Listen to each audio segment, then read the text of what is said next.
Price B to God. கர்த்தருக்கு ஸ்தோத்திரம். Christmas காலம் மகிழ்ச்சியான காலம். ஒய் மேரி, ஏன் மரியாள்? நம்ம எல்லாருக்கும் தெரியும், மத்தேயு 1:16 வாசிக்கிறோம். யாக்கோபு மரியாளின் புருஷனாகிய யோசேப்பை பெற்றான், அவளிடத்திலிருந்து கிறிஸ்து எனப்பட்ட இயேசு பிறந்தார். அந்த நாட்களில் அநேக கன்னிப்பெண்கள் இருந்திருக்கக்கூடும். பட் தேவன் மரியாளை சூஸ் பண்ண என்ன காரணம்? லூக்கா 2:21 வாசிக்கிறோம். கர்ப்பத்தில் உற்ப வைக்கும் முன்னே தேவதூதனால் சொல்லப்பட்டபடியே அவருக்கு இயேசு என்று பெயரிட்டார்கள். மரியாளின் கர்ப்பத்தில் இயேசு உருவாகும் முன்னவே தேவன் மரியாளை சூஸ் பண்ண என்ன காரணம்? இயேசு கிறிஸ்து கூட சிமிலராக இதே மாதிரியே ஒரு கேள்வி கேட்குறாரு. லூக்கா 4:25 வாசிக்கிறோம்.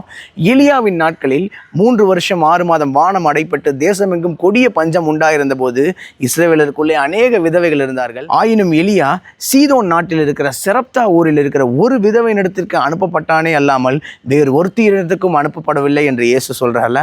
அதுக்கு அடுத்த வசனத்தை எலிசா தீர்க்கதரிசியை பற்றியும் சொல்கிறாரு. எலிசா தீர்க்கதரிசியின் நாட்களில் அநேக குஷ்டரோகிகள் இருந்த போதிலும் நாகமான் எனப்பட்ட ஒரு குஷ்டரோகி சுத்தமாக்கப்பட்டானே அல்லாமல் வேறு ஒருவனும் சுத்தமாக்கப்படவில்லை என்று சத்தியத்தின்படியே சொல்லுகிறேன் என்று இயேசுவும் சொல்றாரு. நாம் தேவனை பார்த்து எந்த கேள்வியும் கேட்க முடியாதுல்ல. பின்ன தேவன் ஏன் மரியாளை தெரிந்து கொண்டார்?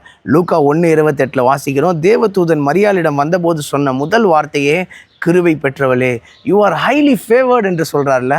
ஜலப்பிரளயத்தின் நாட்களில் கூட நோவாவுக்கோ கர்த்தருடைய கண்களில் கிருபை கிடைத்தது. அதனால் நோவாவும் தன் குடும்பத்தாரோடு கூட மிகப்பெரிய அழிவிலிருந்து காக்கப்பட்டான் என்று வேதத்தில் வாசிக்கிறோம்ல. அந்த கிருபையை நாம் வாஞ்சிக்கிறோமா?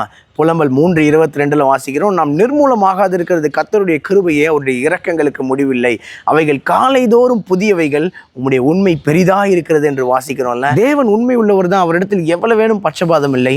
நாமும் மரியாளை போல கிருபையை பற்றி கொள்வோம். தேவன் நம்மையும் ஆசீர்வதித்து நம்மை கனப்படுத்துவார். என்னுடைய வாயின் வார்த்தையினுடைய இறுதியத்தின் தியானங்கள் கர்த்தருக்கு முன்பாக பிரதியாக இருக்கட்டும். கர்த்தருக்கு சித்தமான இன்னொரு வீடியோ பதிவில் நாம் சந்திப்போம். God bless you all. Thank you so much.